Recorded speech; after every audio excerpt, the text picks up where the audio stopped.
ଅନେକ ବର୍ଷ ପୂର୍ବର କଥା। କେନ୍ଦୁଝର ଜିଲ୍ଲାର ପାହାଡ଼ ଓ ନଦୀ ଘେରା ଏକ ଛୋଟ ଗାଁର ନାମ ଥିଲା ସୁନ୍ଦରପୁର। ସେହି ଗାଁରେ ତିନି ଅନାଥ ଭଉଣୀ ଜ୍ୟୋତି, ମାଳତୀ ଓ ସବୁଠାରୁ ଛୋଟ ସେବତୀ ଏକ ପୁରୁଣା ମାଟି ଘରରେ ବସବାସ କରୁଥିଲେ। ତାଙ୍କ ବାପା ସତ୍ୟବାନ ଗାଁର କାରିଗର ଥିଲେ ଓ ମା' ସମସ୍ତଙ୍କୁ କାମରେ ସାହାଯ୍ୟ କରୁଥିଲେ। କିନ୍ତୁ ବର୍ଷ କେତେକ ପୂର୍ବରୁ ଏକ ରହସ୍ୟମୟ ଘଟଣା ପରେ ଦୁହିଁଙ୍କର ମୃତ୍ୟୁ ହୋଇଯାଇଥିଲା। ସେହି ଦିନଠାରୁ ଗାଁର ଲୋକମାନେ ସେମାନଙ୍କର ପରିବାରକୁ ଅଶୁଭ ବୋଲି ମାନୁଥିଲେ।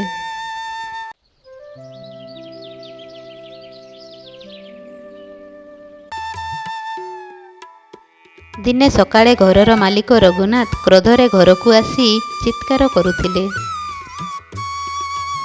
5 ମାସ ହେଲା ଘର ଭଡ଼ା ଦେଇନାହଁ, ଆଜି ଟଙ୍କା ଦିଅ, ନହେଲେ ଘର ଖାଲି କର।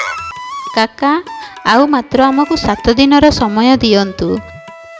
ଆମେ କାମ ଖୋଜୁଛୁ, ଆପଣଙ୍କର ଟଙ୍କା ସବୁ ଦେଇଦେବୁ। ମୋର କିଛି ଶୁଣିବାର ନାହିଁ।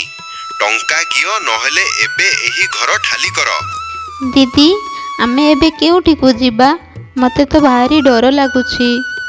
ତୁ କାନ୍ଦନି ସେବତୀ, ଭଗବାନ ଆମକୁ ନିଶ୍ଚୟ କୌଣସି ଭଲ ରାସ୍ତା ଦେଖେଇବେ, ସେଥିପାଇଁ ତୁ ଜମା ବ୍ୟସ୍ତ ହଅନି। ତିନି ଭଉଣୀ ନିଜର ବସ୍ତ୍ର ଧରି ସେଦିନ ଗାଁ ଛାଡ଼ିଦେଲେ।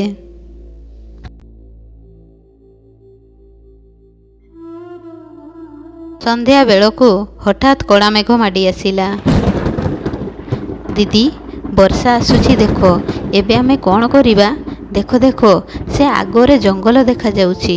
ଚାଲ, ଆମେ ସେଠାରେ ଯାଇ ଏକ ବଡ଼ ଗଛ ଦେଖି ରହିଯିବା। ଜଙ୍ଗଲ ମଝିରେ ନଦୀ କୂଳରେ ସେମାନେ ଏକ ଖାଲି ଉଚ୍ଚ ଜାଗା ଦେଖି ବଡ଼ ଗଛ ଦେଖି ରହିଗଲେ। ଆମ ପାଖରେ ଘର ସିନା ନାହିଁ, କିନ୍ତୁ ଭଗବାନ ଆମକୁ ଦୁଇଟି ହାତ ଦେଇଛନ୍ତି। ଚାଲ, ଆମେ ନିଜେ ଘର ତିଆରି କରିବା। ଚୁପ୍ ହେଇ ରହିଲେ କିଛି ହେବ ନାହିଁ।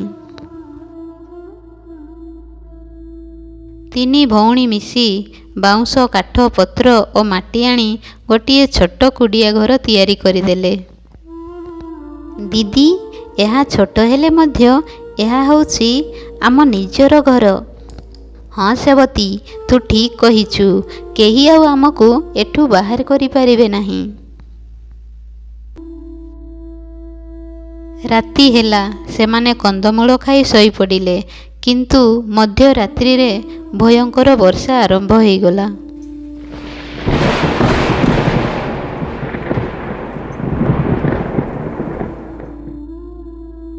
ଦିଦି, ଦେଖିଲ, ଆମ ଛାତରୁ ତ ପାଣି ପଡ଼ୁଛି। ହଁ, ରାତି ସାରା ଯଦି ଏମିତି ପାଣି ପଡ଼ିବ, ତାହେଲେ ଘର ଭିତରେ ସବୁଆଡ଼େ ପାଣି ଭରିଯିବ। ତୁମେମାନେ ଜମା ଭୟ କର ନାହିଁ। ସକାଳ ହେଲେ ଆମେ ଛାତକୁ ଆହୁରି ମଜବୁତ କରିଦେବା। ପୁରା ରାତି ତିନି ଭଉଣୀ ଜଗି ରହିଲେ।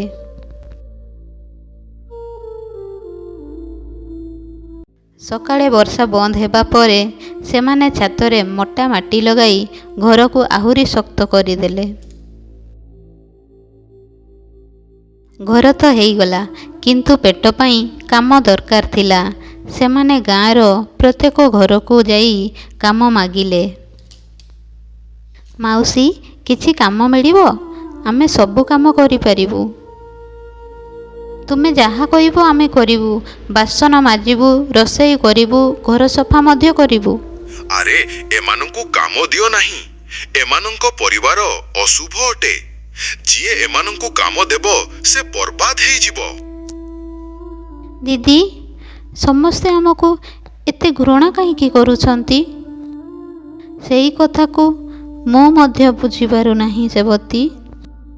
ଅପେକ୍ଷା କର, ଦିନେ ନା ଦିନେ ସତ୍ୟ ନିଶ୍ଚୟ ସାମ୍ନାକୁ ଆସିବ।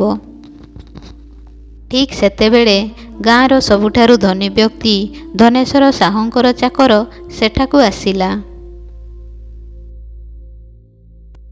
ସାହୁବାବୁ ତୁମ 3 ଜଣଙ୍କୁ ଡାକିଛନ୍ତି। ସେ କହିଛନ୍ତି ତୁମମାନଙ୍କୁ କାମ ଦେବେ ଏବଂ ଭଲ ଦରମା ମଧ୍ୟ ଦେବେ। କ'ଣ ତୁମେ ସତ କହୁଛ? ସେ ଆମକୁ କାମ ଦେବେ? ହଁ, ମୁଁ ସତ କହୁଛି। କାଲି ସକାଳେ ତୁମେମାନେ ତାଙ୍କ ଘରକୁ ଆସିଯିବ। ବାକି କଥା ସେ କହିବେ। 3 ଭଉଣୀଙ୍କ ମନରେ ନୂଆ ଆଶା ଜାଗି ଉଠିଲା। ହେଲେ ମୁଁ ଶୁଣିଛି ସେ ଧନେଶ୍ୱର ଜଣେ ବହୁତ ନିଷ୍ଠୁର ଓ ନିର୍ଦ୍ଦୟ ଲୋକ, କିନ୍ତୁ ସେ ଆମକୁ... ଓହୋ ଦିଦି, ଛାଡ଼ ନା, ସେଥିରେ ଆମର କ'ଣ ଅଛି? ଆମର ବାସ୍ କାମ ଦରକାର। କାମ ମିଳିଗଲେ ଆମର ସବୁ କିଛି। ଆମ ପରିବାର କେମିତି ଚଳିବ ସେ କଥା ଭାବ। ପରଦିନ ସକାଳେ 3 ଭଉଣୀ ଆଶା ଓ ବିଶ୍ୱାସ ନେଇ ଧନେଶ୍ୱର ସାହୁଙ୍କର ବଡ଼ ଘରକୁ ପହଞ୍ଚିଲେ। ସେମାନେ ଭାବୁଥିଲେ ହୁଏତ ଏବେ ତାଙ୍କର ଦୁଃଖର ଦିନ ଶେଷ ହେଇଯିବ। ଆସ ଝିଅମାନେ, ମୁଁ ସବୁ କଥା ଶୁଣିଛି। ଆଜିଠାରୁ ତୁମେ ମୋ ଧାନ ଗୋଦାମରେ କାମ କରିବ। ଦିନକୁ ଭଲ ମଜୁରୀ ମଧ୍ୟ ମିଳିବ। 3 ଭଉଣୀ ଧନେଶ୍ୱର ସାହୁଙ୍କୁ ମନେ ମନେ ବହୁତ ଧନ୍ୟବାଦ ଦେଉଥିଲେ। ଧନେଶ୍ୱର ସେମାନଙ୍କୁ କିଛି ଆଡ଼ଭାନ୍ସ ଟଙ୍କା ଦେଲା। 3 ଭଉଣୀ ଟଙ୍କା ପାଇ ବହୁତ ଖୁସି ହୋଇଗଲେ। କିନ୍ତୁ ସେମାନେ ବାହାରି ଯିବା ପରେ ଧନେଶ୍ୱର ତାର ଅସଲ ରୂପ ଦେଖେଇଲା। ମୂର୍ଖ ଝିଅମାନେ, ମୁଁ ତୁମମାନଙ୍କୁ କାମ ତ ଦେବି, କିନ୍ତୁ ଯେତେ ଦିନ ଯାଏଁ ମୋର ଲକ୍ଷ୍ୟ ପୂରଣ ହେଇନି। ଏହି ସବୁ କଥା ତାଙ୍କ ଘରର ଚାକର ରଘୁ ସବୁ ଶୁଣିଥିଲା, କିନ୍ତୁ ସେ ଭୟରେ କିଛି କହିପାରିଲା ନାହିଁ। 3 ଭଉଣୀ ସବୁଦିନ ସକାଳରୁ ସନ୍ଧ୍ୟା ପର୍ଯ୍ୟନ୍ତ କଠିନ ପରିଶ୍ରମ କରୁଥିଲେ। ଧୀରେ ଧୀରେ ସେମାନଙ୍କ ଘରେ ପୁଣି ଥରେ ଖାଦ୍ୟ ଆସିବା ଆରମ୍ଭ ହୋଇଗଲା। ଦିଦି, କେତେ ଦିନ ପରେ ଆଜି ଆମେ ପେଟ ଭରି ଭାତ ଖାଇବା, ତାହା ପୁଣି ଆମ ନିଜ ପରିଶ୍ରମରେ। ତୁ ସତ କହିଛୁ ସେବି। ଲାଗୁଛି ଯେମିତି ଭଗବାନ ଆମମାନଙ୍କର ଡାକ ଶୁଣି ନେଇଛନ୍ତି। ଆଉ କିଛି ଅସୁବିଧା ହେବ ନାହିଁ। ଆମେ ସଚ୍ଚୋଟ ପରିଶ୍ରମ କରିବା। ଦେଖିବ, ଆମର ଭଲ ଦିନ ନିଶ୍ଚୟ ଆସିବ। ଆମ ବାପା ମାଆଙ୍କର ଆଶୀର୍ବାଦ ସବୁବେଳେ ଆମ ସାଥିରେ ଅଛି। ଗୋଟିଏ ରାତିରେ ଧନେଶ୍ୱର ତାଙ୍କର ଚାକରକୁ କହିଲେ, ବିଜୁ, ଟିକେ ନଜର ରଖିଥା। ସେ 3 ଭଉଣୀ କେଉଁଠି ଯାଉଛନ୍ତି, କ'ଣ କରୁଛନ୍ତି, ମୋତେ ସବୁ ଖବର ଦରକାର। ହେଲେ ମାଲିକ, ସେମାନେ ତ ବହୁତ ସରଳ। ଆବେ ହେଇ, ତୁ ଯେତିକିର ଲୋକ ସେତିକିରେ ରହ। ତତେ ଯାହା କୁହାଯାଉଛି ତାହା କର, ନହେଲେ ତତେ କାମରୁ ବାହାର କରିଦେବି। ନାଇଁ ବାବୁ, ଯାହା କହିବେ ମୁଁ ତାହା ହିଁ କରିବି। ମୋତେ କାମରୁ ବାହାର କରନ୍ତୁନି, ନହେଲେ ମୋ ସଂସାର ଭାସିଯିବ। ସେବତୀ କାଠ ଆଣିବା ପାଇଁ ଜଙ୍ଗଲ ଭିତରକୁ ଯାଇଥିଲା। ହଠାତ୍ ତାର ନଜର ଗୋଟିଏ ଭଙ୍ଗା ପୁରୁଣା ମନ୍ଦିର ଉପରେ ପଡ଼ିଲା। ସେ ପାଖକୁ ଯାଇ ଦେଖିଲା,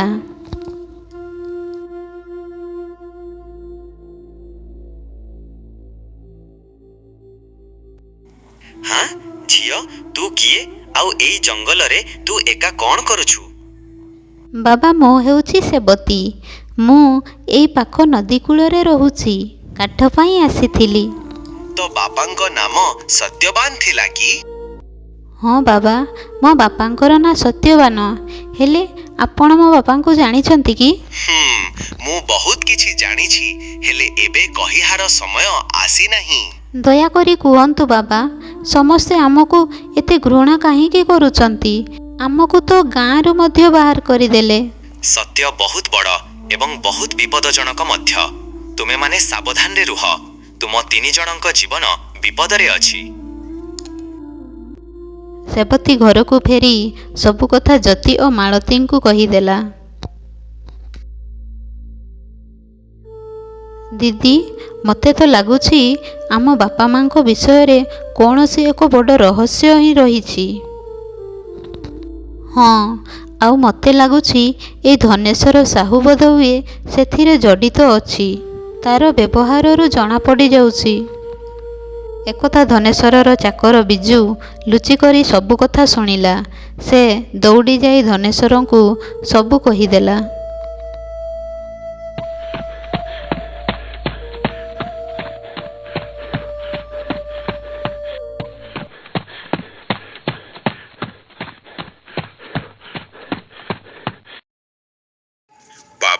ସେମାନେ ପୁରୁଣା ମନ୍ଦିରର ପୂଜାରୀଙ୍କୁ ଭେଟିଛନ୍ତି। ବିଜୁ, ହଁ କ'ଣ କହୁଛୁ ତୁ? ଏଇଟା ଭଲ ହେଲା ନାହିଁ।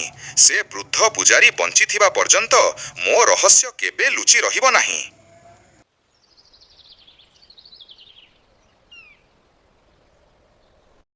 ଅନ୍ଧାର ହେବା ପୂର୍ବରୁ ଧନେଶ୍ୱର କିଛି ଗୁଣ୍ଡାମାନଙ୍କୁ ନେଇ ସେହି ପୁରୁଣା ମନ୍ଦିର ଆଡ଼କୁ ବାହାରିଲା। କିନ୍ତୁ ସେମାନଙ୍କୁ ଜଣା ନଥିଲା ଯେ ଜ୍ୟୋତି ସବୁ କଥା ଶୁଣି ସେମାନଙ୍କର ପଛେ ପଛେ ଯାଉଥିଲା। ଗଭୀର ରାତି, ଚାରିଆଡ଼େ ଅନ୍ଧାର। ପୁରୁଣା ମନ୍ଦିର ଆଗରେ ଧନେଶ୍ୱର ତାର ଗୁଣ୍ଡାମାନଙ୍କ ସହ ପହଞ୍ଚିଗଲା।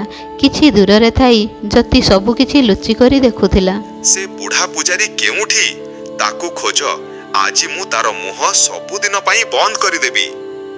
ମାଲିକ, ଦେଖନ୍ତୁ, ସେ ମନ୍ଦିର ଭିତରେ ଦୀପ ଜଳୁଛି। ଧନେଶ୍ୱର ମନ୍ଦିରର ସବୁଆଡ଼େ ଦେଖିଲା, କିନ୍ତୁ ପୂଜାରୀ ସେଠାରେ ନଥିଲେ। ଆରେ ସେ ପୂଜାରୀ ଏଠି ନାହିଁ। କୁଆଡ଼େ ଗଲା? ତାକୁ ଖୋଜ।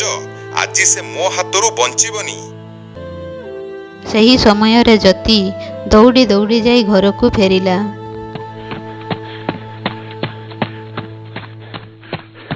ମାଳତୀ, ସେବତୀ, ବଡ଼ ବିପଦ। ଧନେଶ୍ୱର ସେ ପୂଜାରୀ ବାବାଙ୍କୁ ମାରିବାକୁ ଯାଇଛି। ମୋତେ ଲାଗୁଛି ସେ ତାଙ୍କୁ ଛାଡ଼ିବନି। ଆମକୁ କିଛି କରିବାକୁ ପଡ଼ିବ। କ'ଣ ସତରେ? ସିଏ ଏତେ ବଦମାସ ଲୋକଟେ। ଚାଲ ଚାଲ, ଆମେ ଡେରି ନ କରି ସେ ମନ୍ଦିରକୁ ଯିବା। ତାଙ୍କୁ ଯେମିତି ହେଲେ ରକ୍ଷା କରିବାକୁ ପଡ଼ିବ, ନହେଲେ ସେ ମାରିଦେବ। ତିନି ଭଉଣୀ ମନ୍ଦିରର ପଛପଟେ ପହଞ୍ଚି ଦେଖିଲେ ପୂଜାରୀ ବାବା ଗୋଟିଏ ଗୁମ୍ଫା ଭିତରେ ଲୁଚିଥିଲେ। ବାବା, ଆପଣ ଏଠାରେ? ଭଲ ହେଲା ଆପଣ ଏଠାରେ ଅଛନ୍ତି।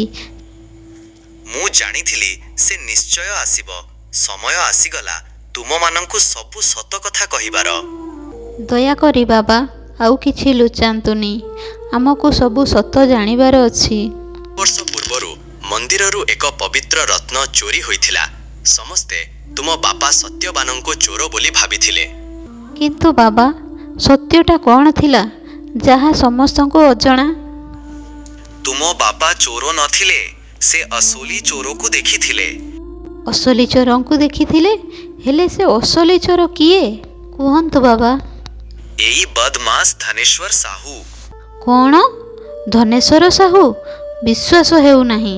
ସେ ଲୋକଟା ଏତେ ବଦମାସ। ତୁମ ବାପା ସତ୍ୟ ଖୋଲିବାକୁ ଚାହୁଁଥିଲେ, ସେଥିପାଇଁ ଧନେଶ୍ୱର ତାଙ୍କୁ ମିଛ ଅଭିଯୋଗରେ ଫସାଇ ଦେଲା। ସେହି ଦୁଃଖରେ ତୁମ ବାପା ମା ଏହି ଦୁନିଆ ଛାଡ଼ିଦେଲେ। ତାହେଲେ ଏତେ ବର୍ଷ ଧରି ଆମେ ଅନ୍ୟର ଦୋଷର ସଜା ଭୋଗୁଥିଲୁ? ଗାଁ ଲୋକମାନେ ଆମକୁ କେତେ କଥା କହୁଥିଲେ।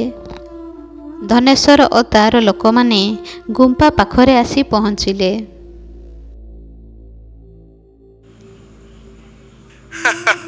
ବହୁତ ଭଲ ହେଲା। ଆଜି ସମସ୍ତେ ଗୋଟିଏ ଜାଗାରେ ଅଛ। ଧନେଶ୍ୱର, ଆମେ ତୁମର ସତ୍ୟ ଜାଣିସାରିଛୁ।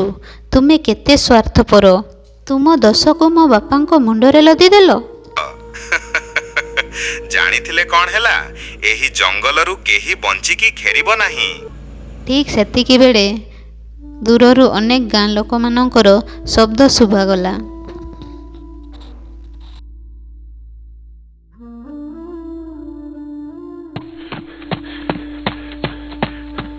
ବିଜୁ ଆଉ ଚୁପ୍ ହୋଇ ରହିପାରିଲା ନାହିଁ। ସେ ଦୌଡ଼ି ଯାଇ ଗାଁ ଲୋକଙ୍କୁ ସବୁ ସତ କଥା କହିଦେଲା। ଗାଁ ଲୋକମାନେ ଜଙ୍ଗଲରେ ପହଞ୍ଚିଲେ। ଧନେଶ୍ୱର ପରିସ୍ଥିତି ଦେଖି ଭୟଭୀତ ହୋଇଗଲା।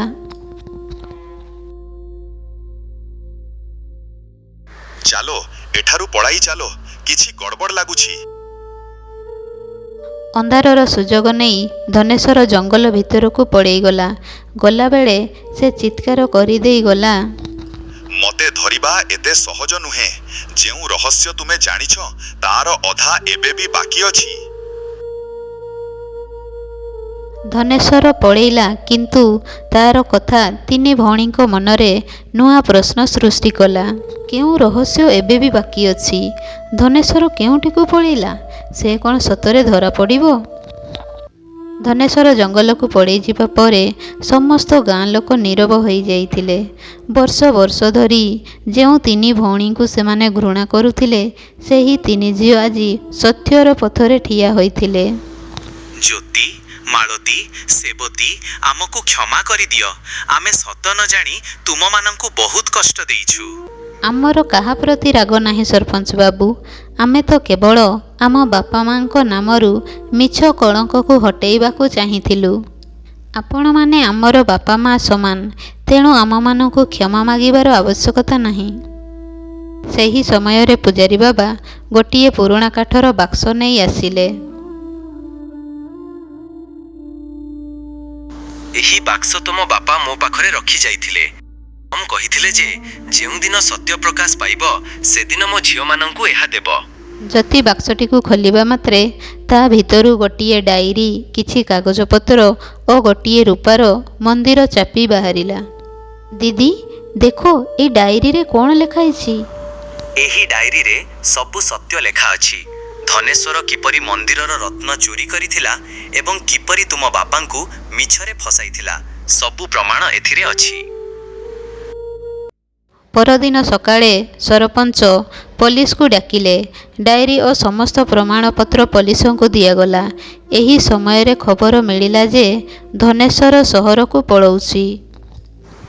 କେହି ଚିନ୍ତା କରନ୍ତୁ ନାହିଁ, ସେ ଆଇନରୁ କେବେ ବି ବଞ୍ଚି ପାରିବ ନାହିଁ। କିଛି ଘଣ୍ଟା ମଧ୍ୟରେ ପୋଲିସ ଧନେଶ୍ୱରକୁ ଧରିନେଲା। ମୋତେ ଛାଡ଼ି ଦିଅ, ମୁଁ ତମକୁ ବହୁତ ଟଙ୍କା ଦେବି। ଟଙ୍କା ଦେଖାଇ କେବେ ଆଇନକୁ କିଣି ପାରିବୁ ନାହିଁ, ବୁଝିଲୁ? ପୋଲିସ ଧନେଶ୍ୱରକୁ ସମସ୍ତଙ୍କ ପାଖକୁ ନେଇ ଆସିଲା। ହଁ, ମୁଁ ହିଁ ମନ୍ଦିରର ରତ୍ନ ଚୋରି କରିଥିଲି। ଲୋଭରେ ଅନ୍ଧ ହୋଇ ମୁଁ ସତ୍ୟବାନକୁ ଫସାଇଥିଲି। ମୋତେ କ୍ଷମା କରିଦିଅ। ତୁମର ସେଇ ଗୋଟିଏ ଭୁଲ ପାଇଁ ଆମେ ବର୍ଷ ବର୍ଷ ଧରି କେତେ ଅପମାନ ସହିଲୁ। ସତ୍ୟକୁ କେହି କେବେ ହେଲେ ବେଶୀ ଦିନ ପର୍ଯ୍ୟନ୍ତ ଲୁଚେଇ ରଖିପାରିବେ ନାହିଁ। ପୋଲିସ ଧନେଶ୍ୱରକୁ ଜେଲ୍ ନେଇଗଲେ।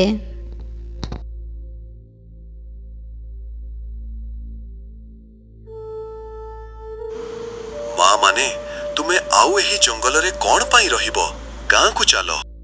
ନାଇଁ କାକା, ଆମେ ଗାଁକୁ ଯିବୁ ନାହିଁ। ଏହି ଘର ଆମ ପାଇଁ ସ୍ୱର୍ଗଠୁ କମ୍ ନୁହେଁ, କାହିଁକି ନା ଏହାକୁ ଆମେ ଆମ ହାତରେ ତିଆରି କରିଛୁ।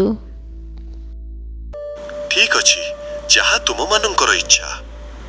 ଏହାପରେ ଲୋକମାନେ ତାଙ୍କୁ ଆଉ ଘୃଣା କରୁନଥିଲେ। ସମସ୍ତେ ତାଙ୍କୁ ସମ୍ମାନ ନଜରରେ ଦେଖୁଥିଲେ।